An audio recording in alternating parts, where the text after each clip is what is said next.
I may.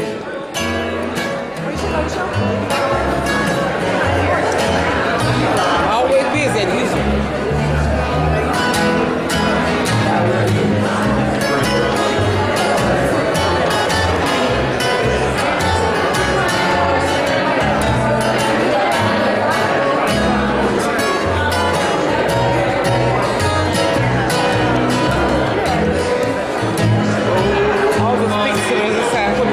I don't know where. Anywhere you want. How do you do, sir? I do well. Good to see you. Good to see you.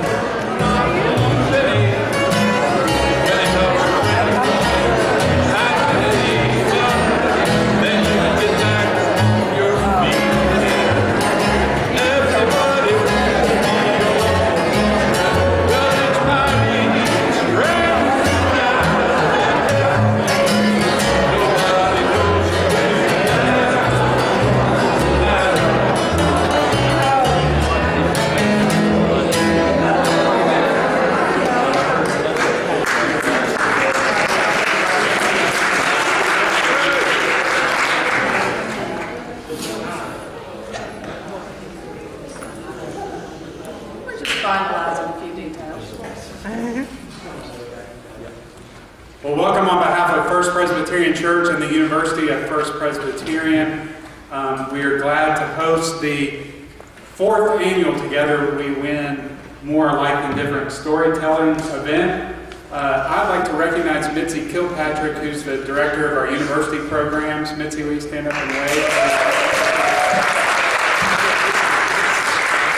If you'd like to find out more about what the University of First Presbyterian does throughout the year, please see Mitzi if you haven't already done so. But we are glad you all are here tonight.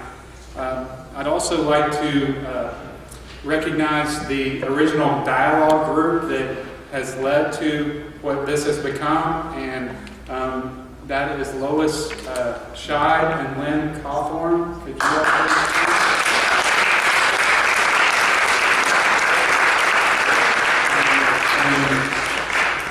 I want to say a few thank yous to Susan Abney, who works for First Presbyterian Church and did all the marketing for this event, as well as Jay Stacy and Beth Woods, who are on hand tonight welcoming you and making you feel at home. If you need to find restrooms or if there's anything else we can do to make sure you're comfortable, let us know. Thank you for being here. Annette has been working for over 5 years pulling these events together. And Annette has authored many books and 2 on storytelling. So we're grateful that Annette is part of the First Presbyterian family as well. And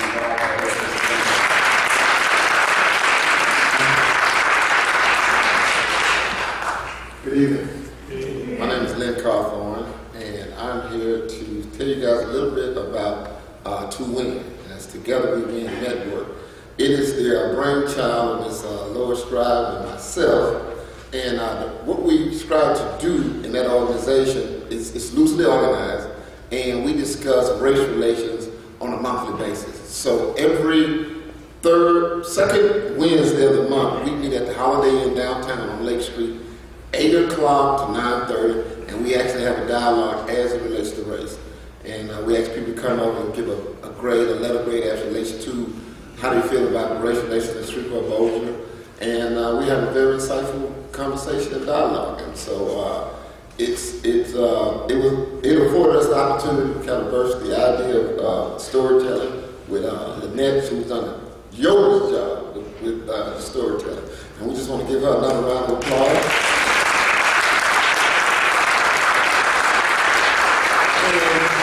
Tomorrow, we will be meeting tomorrow for our monthly meeting at Holiday Inn, 8 o'clock. See you guys in the morning if you can make it. Thanks.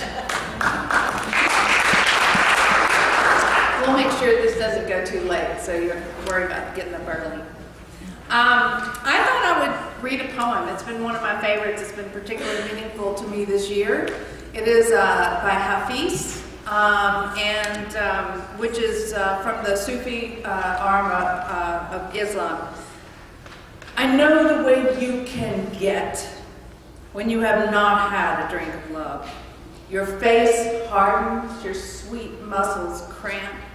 Children become concerned about a strange look that appears in your eyes, which even begins to worry your own mirror and nose. Squirrels and birds sense your sadness and call an important conference in a tall tree. They decide which secret code to chant to help your mind and soul. Even angels fear that brand of madness that arrays itself against the world and throws sharp stones and spears into the innocent and into oneself. Oh, I know the way you can get if you have not been out drinking love. You might rip apart every sentence your friends and teachers say, looking for hidden clauses. You might weigh every word like a dead fish on a scale.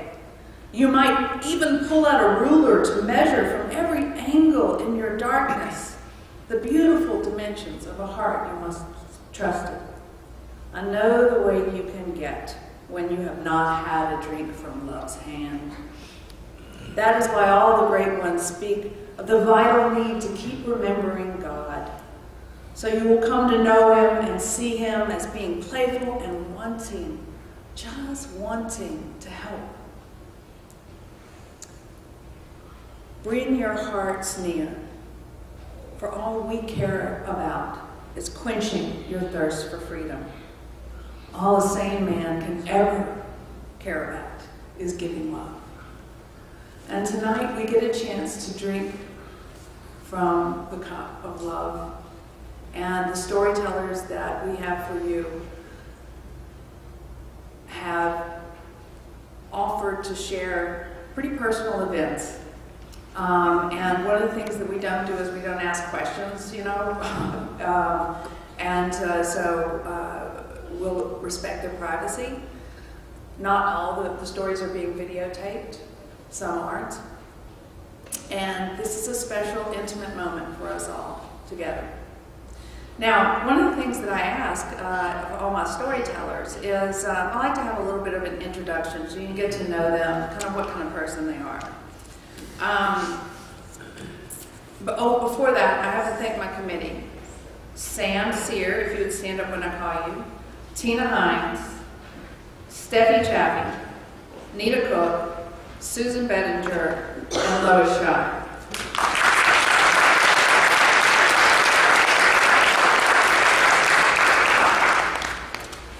So I asked Derek Henderson, who's going to be our first storyteller, what is your favorite article of clothing? And he took that as a plural. He said coats. Coats. Coats and jackets. I have 25. As a matter of fact, I bought 5 new this year. And got a pretty good deal on one of them, so maybe I'll share that with you as well. All right, thanks. Welcome, Derek Henderson. Good evening. Somebody has to go first, right? And I'm used to coming in first in everything I do, so I might as well do this first today. Again, my name is Derek Henderson, and thank you all for coming out tonight. And I hope that you can learn something from my story. My story happened about 31 years ago. I'm from Benton, Louisiana, which is about 20 miles north of town. Benton is a small community made of families. And we had different parts of Benton. There was what we call the rural part, that's out in the country part, but then there was the city part, and so we call those people the city slickers, and I was one of the city slickers of Benton, you know, if there's such thing.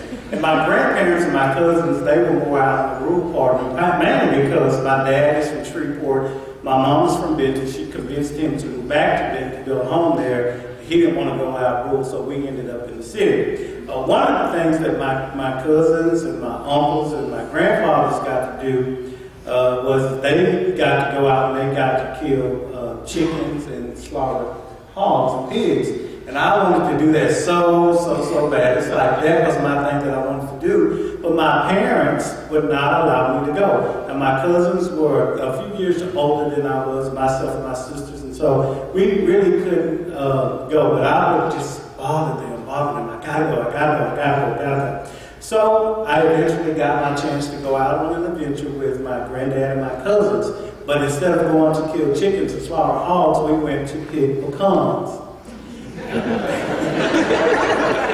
We went to pick pecans, and I was so excited. Like, I hit the jackpot, right? I'm going to have this experience with my family members, and I was looking so forward to it. So before the crack of dawn, you know, I remember we all piled in the back of the bed of my grandfather's truck, and that had to be the longest, coldest ride in history. I thought we were going from Betty to Texas. I mean, it just was forever getting there. And I just remember it being so cold, but the cold didn't factor in because I was so excited. The excitement just kind of warmed me up. And so we're going, and we get down this dirt road again. It's like from Shreveport to Dallas, this dirt road. And when we finally got there, you know, I thought I had arrived. I don't know if y'all seen Black Panther, but it's like I'm in Wakanda. You know, this is really what I want to do. And so we went there, and assumed, you know, we became aware of the fact that we were there to work. And I remember they had these bags.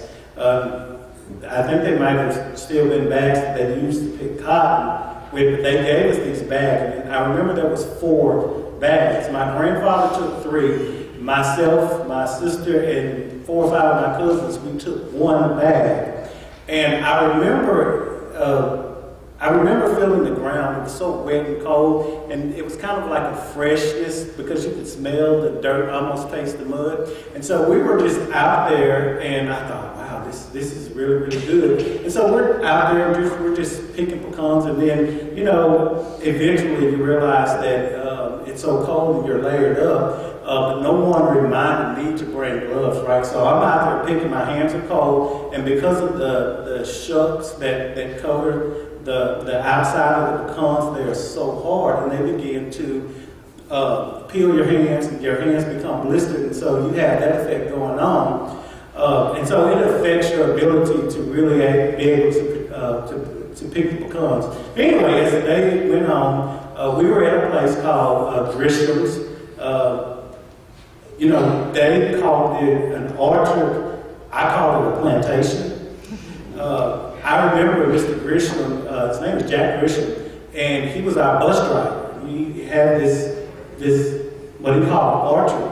When we went out there, and I remember at some point in the day, he came along with his grandson, who was a schoolmate of mine, who was a year younger than I was. His name's Chris. And I never shall forget when he came, he wanted to obviously check on the progress to see, you know, how many pecans we were picking and how the day was going. And I remember vividly that my grandfather, when he came into contact with Mr. Grisham and Chris, he never would give them eye contact. And as a matter of fact, when Chris, who was a year younger than me, started to address my grandfather, he looked down, he would look at him, and he answered him, yes, and that was yes, sir. And I just remember, you know, my cousin and I and my sister, you know, we're looking at each other like, I mean, what's really going on? And so me, being the brave and outspoken one, said to my grandfather, what are you doing? You know, you don't have to answer, you know, you don't have to say, address it in that way. And my grandfather reached back all the way to Arkansas, and he came and he slapped me. And it was so painful and humiliating and hurtful to me.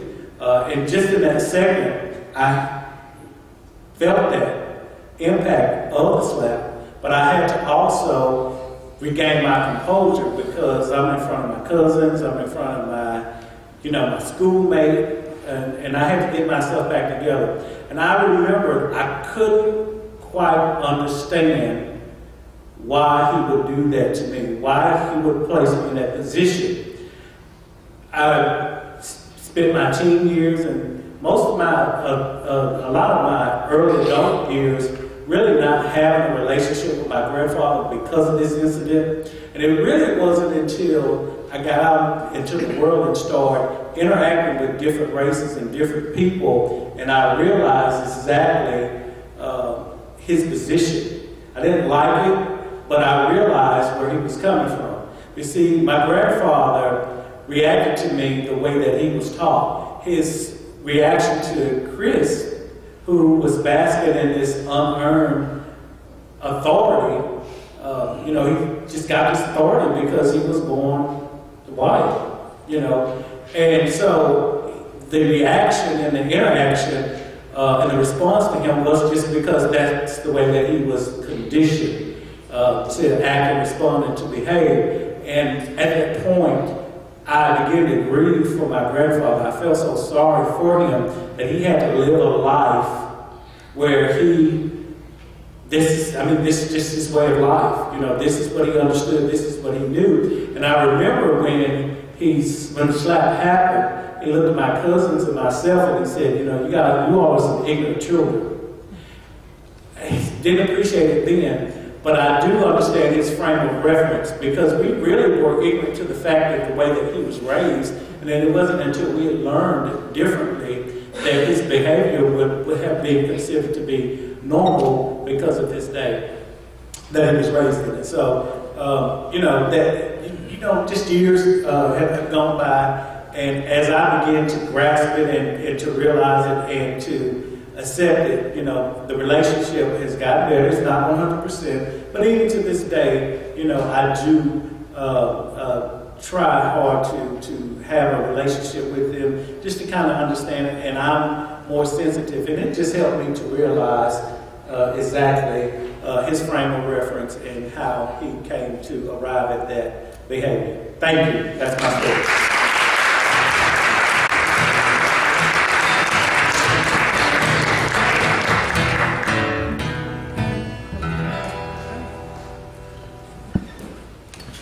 Our second storyteller tonight is Lori Lyons, and when I asked her about her favorite clothing, she said, I just assume not have any clothes. They're just too restrictive.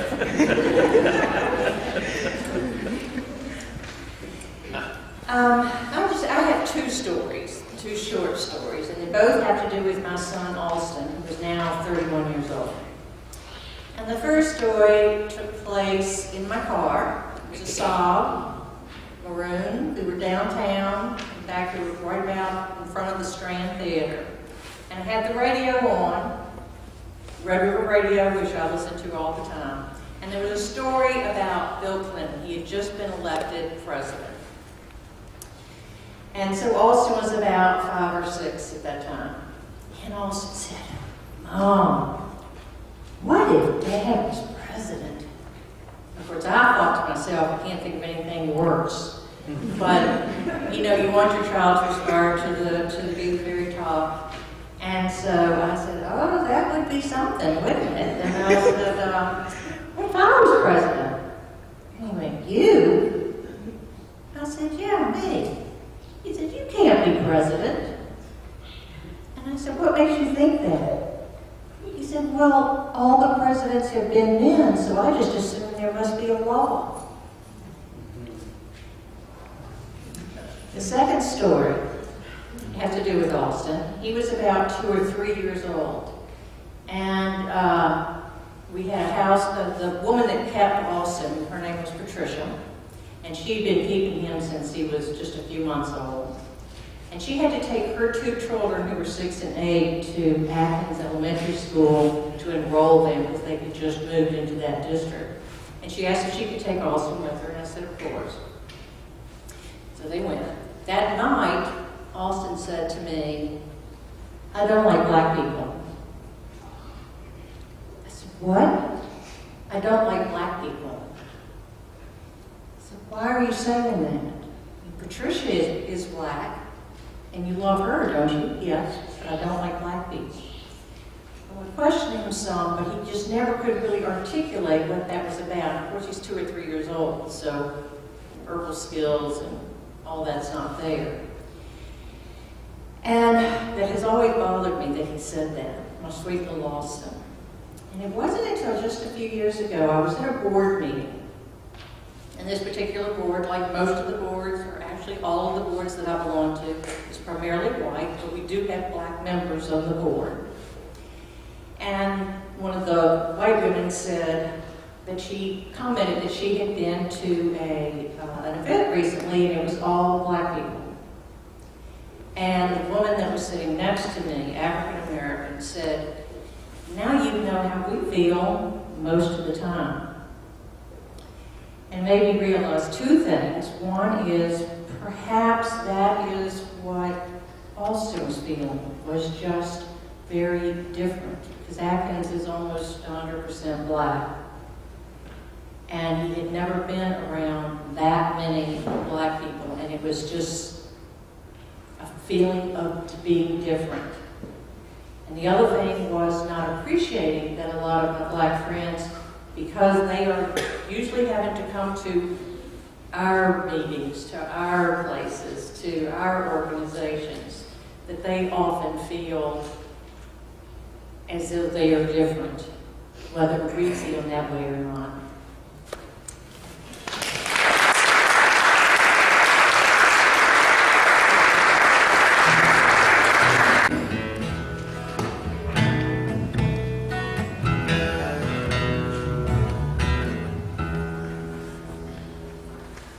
Next storyteller, Nancy Harper. When I asked her what her favorite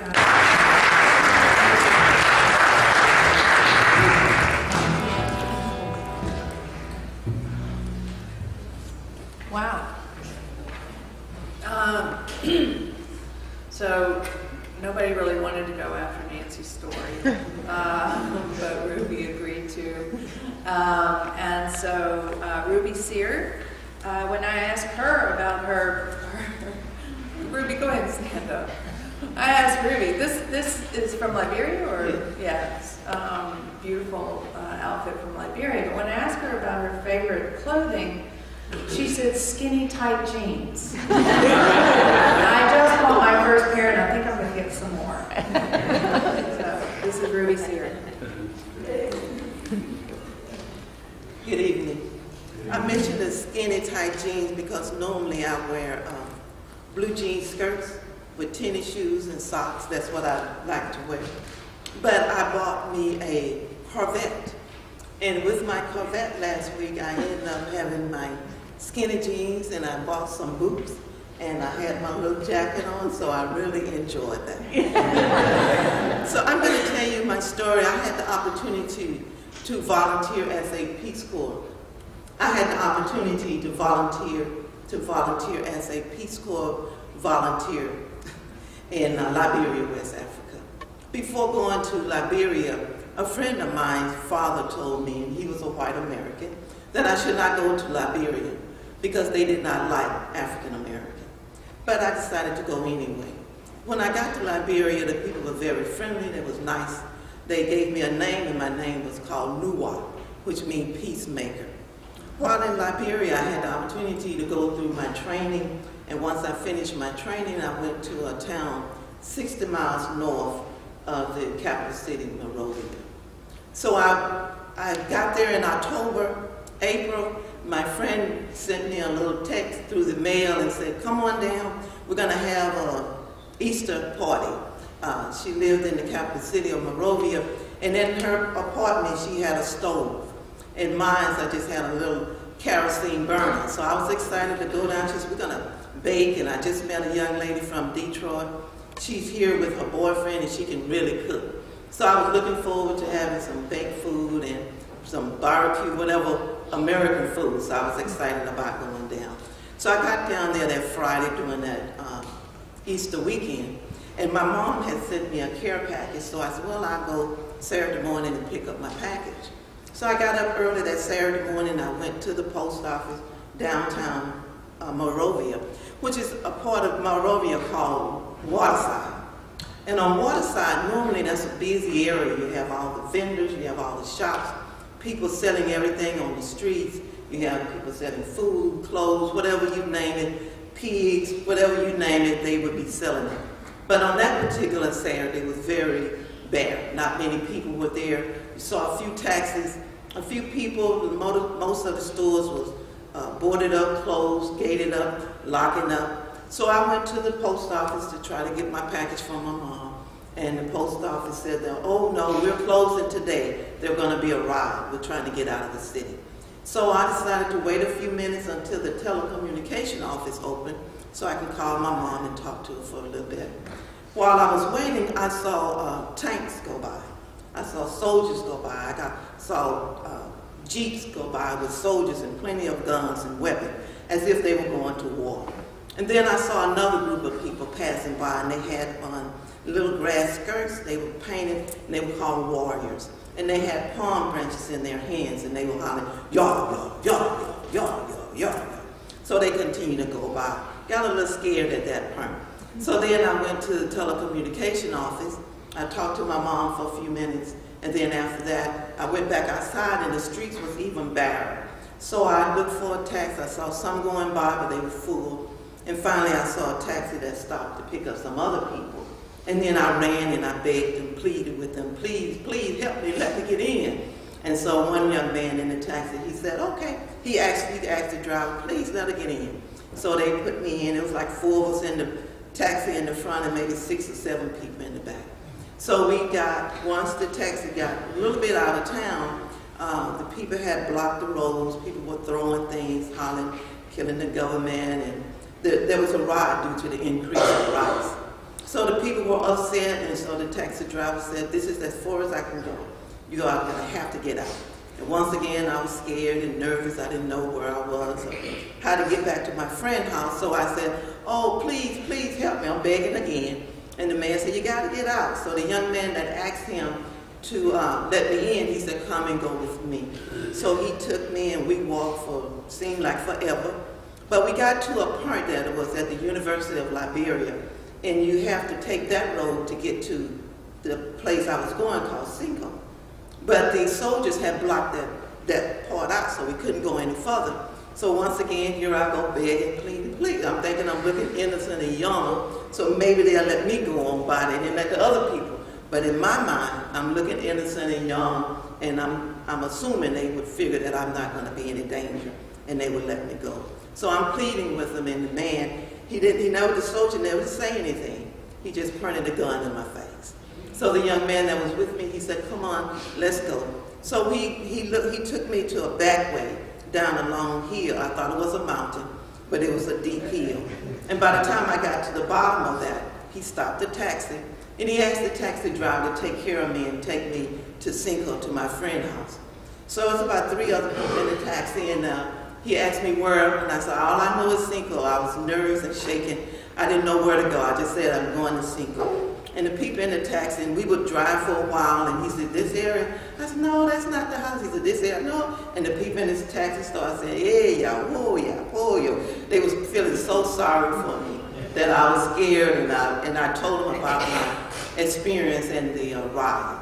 So, but finally we got to my friend's house that night, and that Saturday night, we could see the people going down the street like they had been to the downtown, and they were looting. They had stole refrigerator. I don't know how those people carried that stuff, but they carried everything you can think of that they had looted, taking it back to their house. So Sunday was pretty quiet and calm. So that Monday morning I got up, I went to the post office, got my package from my mom. I caught a taxi, went back uptown, went back into the country, where I was living at that time. And the people were very nice. They knew I went to the city, so they was concerned and made sure that I was okay. I ended up staying in Liberia and finishing my time with the Peace Corps. I met my husband in Liberia. I got married, stayed there for a little while, and had my daughter. Thank you.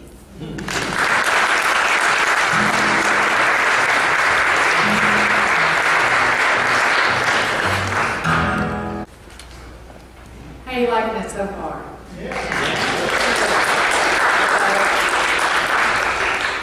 So Omari, when I asked her what her favorite piece of clothing was, she said, well, of course it changes, but boots, definitely. And the ones I have on right now are my favorites. So this is Omari Hosang. Thank you. Thank you very much. Well, good evening, everyone. Once again, my name is Omari Hosang, and I am from Birmingham. Some people still refer to it as Birmingham. After all, that was where 4 little girls were killed in the church. But my story takes place far away from that church, in a school that was nestled in the hills and mountains of Birmingham, appropriately called Altamont. My mother, she is and was, especially when I was in school, a big proponent of public education. But because of the dire state of schools in Birmingham, Alabama, she had to sway from her philosophy. And I remember her saying, I can't believe I'm going to have to do this, but I'm going to have to put you in a private school. So, September 2001, I started at the age of 12 at a college prep school. I remember the day like it was yesterday. Myself and my budding best friend, one of only 3 African-American girls in our class of 60. Her name was Ferrari, so you can only imagine Omari and Ferrari. We had a good time. So I remember as we were standing in the library, it was before classes started, and across the room, we had 2 counterparts, Cece and Virginia. And they were giggling and they were laughing and waving us over, and we were like, okay. And so we made our way across the room. And as we came closer, I heard one of them whisper, but it was so loud. Which one do you want? And I wasn't sure. Clearly they couldn't be talking about one of us. We weren't playing kickball. We weren't picking teams for a game of pick-me-up. What they were actually saying to one another is which one of us, myself or Ferrari, did they want to befriend? Now, I can't say without a shadow of a doubt that it was our immutable characteristics that made them do that, but what I do know is that it made me feel other. And so I fast forward to 16 years later, sitting having lunch at Starbucks, which is also strange because it's Starbucks. I like lunch. But anywho, so I was sitting across from Cece and hadn't seen Cece since we graduated in 2008. We were having a good old time, catching up on good times, talking about what we had been doing since college, and eventually the small talk wore off. And Cece began to apologize. Omari, I'm sorry. I'm sorry for the microaggressions. I'm sorry for the subtlety of the things that we did to you. We knew what we were doing. And it was at that moment that I realized I was even angry. But I also recognized how important it is to be self-aware and that it is okay to be angry. Just don't let it eat you up from the inside out. Now, I'll end with this. A lot of people think that I was radicalized at Tuskegee University, but no. 6th to 12th grade is entirely too long to be in school with anybody. So it was on top of that mountain that I became radicalized. And it reminded me of something I learned at Tuskegee in a book called Malcolm and Martin. Dr. King spoke about the bee's hive versus the bird's nest. And it was on top of that mountain that I was in a bee's hive. And now, several years later, as I do work here in Shreveport, something is radical. I realize that sometimes the birds in the bird's nest don't always look like us. But I do feel at home in this bird's nest. Thank you.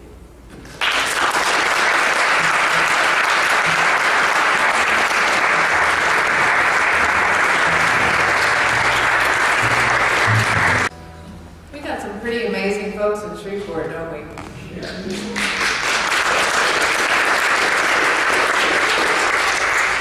All of these people are active in bringing racial understanding to the citizens of Shreveport and beyond. And if you want to ask them about some of the work that they're doing, Omari has got an organization called ASAP, And that stands for?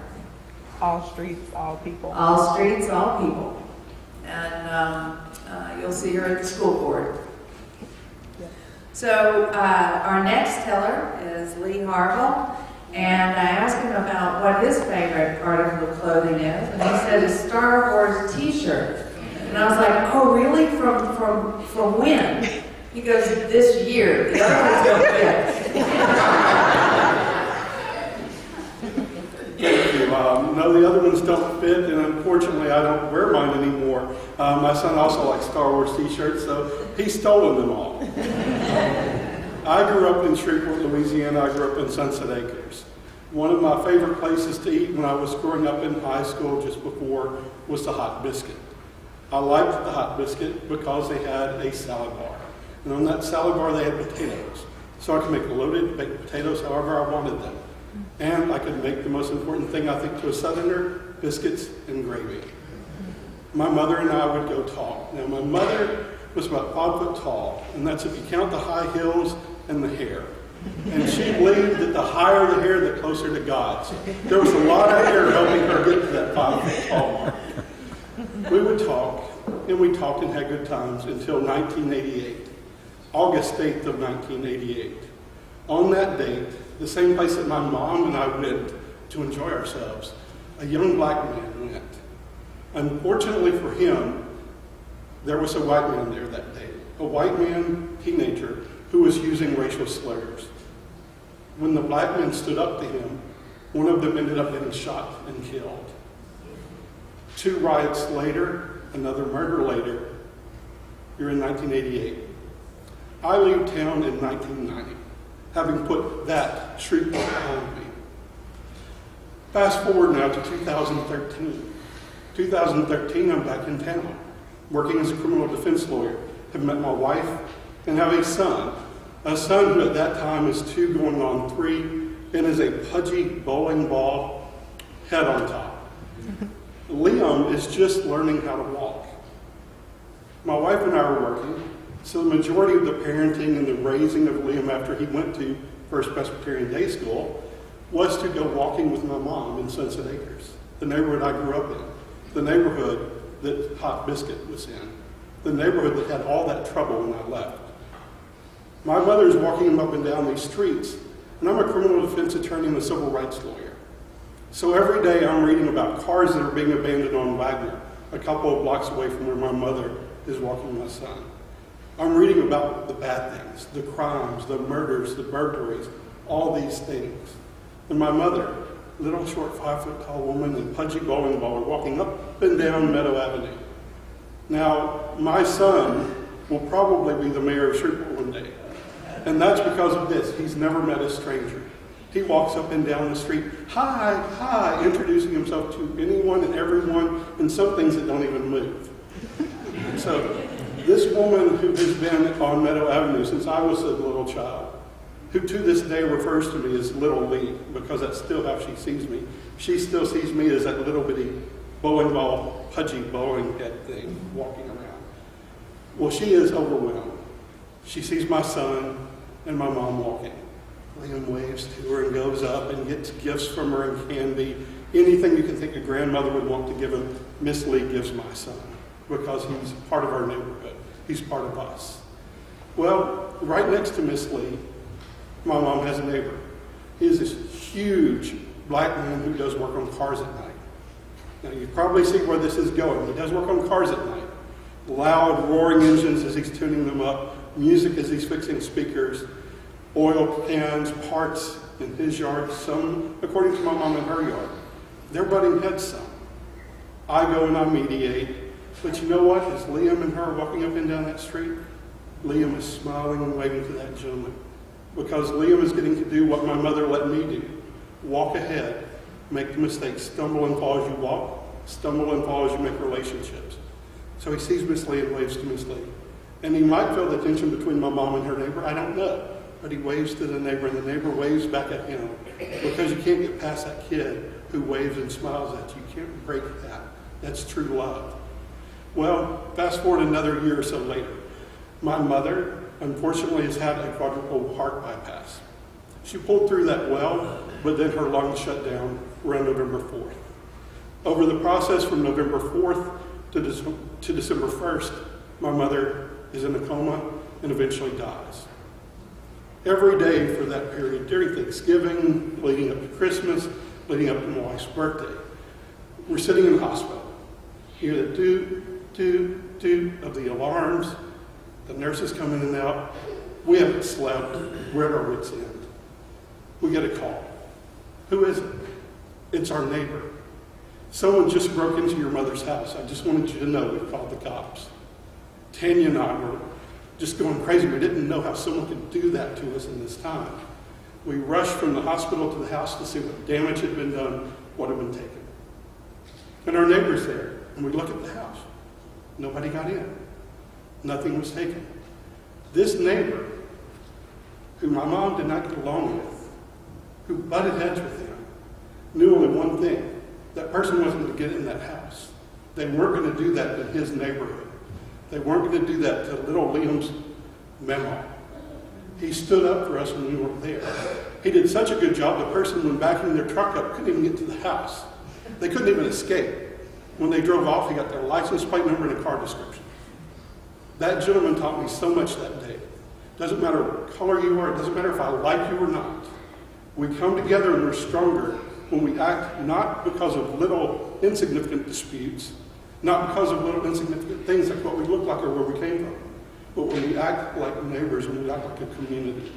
That gentleman had no reason to call the police. He didn't gain or lose anything by it, but he was part of a neighborhood. He was part of us. That is the best thing that happened in a very dark part of my life. Thank you.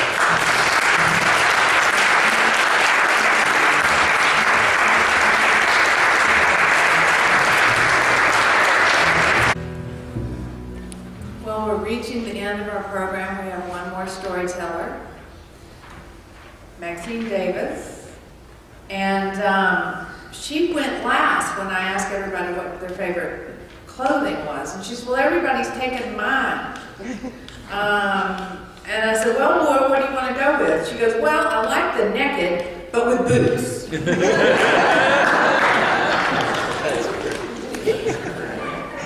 Good evening. My name's Maxine, and I grew up here in Shreveport.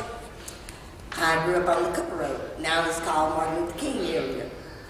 And I'm the baby of the family, and my mom was very protective of me, so my brothers and sisters always had a chance to go out during the summer to work, but because I was the baby, I had to stay home. So I guess I was about 18 or 19 years old. North Market was busy. It was busy. The Holiday Inn was up there. It was really the Holiday Inn. And it was before the Votex, so there was a Sammy's restaurant on North Market. It was always busy. Every time we go down North Market, going downtown, we pass by Sammy's. So one day I decided I wanted to go to Sammy's and interview for a job. I wanted to be a waitress. I don't know why I decided to go to Sammy's, but I went. And the manager interviewed me, and she asked what position I was applying for, and I said, waitress. She said, no, well, I can't hire you as a waitress, but I'll hire you as a bus girl. No, okay, thank you. So I went home and told my mom, and she said, well, you didn't want the job anyway. So my mom worked at Seminary College. Matter of fact, she retired from Seminary. She used to work in the library. She was very religious, and she told me to look at people as their polka dots. She said, if you treat people as if they're polka dots, you treat them as you would want to be treated. So I grew up with that thought, treating people as polka dots, and a few months later, I married, and my husband joined the Army, and I traveled with him, and I always felt included. Wherever we went, when we were in San Antonio, we went to Japan. When I was in Germany, I liked the way they pronounced my name. They called me Maxine. So I always felt included. So we went to Georgia.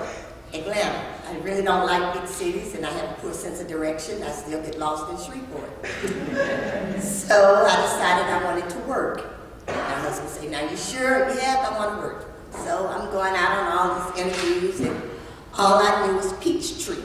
So I thought if I got on Peachtree, I could go anywhere in Atlanta. Well, I always got lost, and I would go on interviews, and they seemed to have gone well, but I wasn't getting hired. So last time I was a little frustrated, and I asked the recruiter, Well, what am I doing wrong? I seem to be doing well in the interview.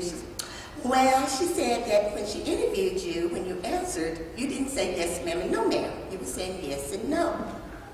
Well, my mom said as long as I said yes and no in a respectable manner, it should be acceptable. No, I said, okay. So I finally got on at Fort McPherson. And I worked there, and then my husband told me he had orders to go to Arkansas. No, I don't think I want to go to Arkansas. I want to go home. I want to go where I know they don't like me. So I came home, and I got a job over in Barksdale. I was interviewed, and I was one of their first military spouses. So I try to teach my kids and my grandkids, treat everybody as if they're polka dots. That way you would never treat anybody wrong. Thank you.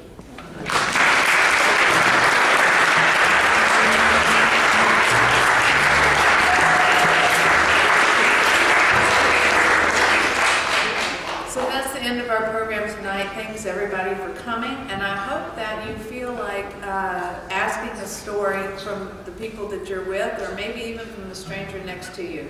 Share a short story about a time when you really felt included or a time when you felt excluded.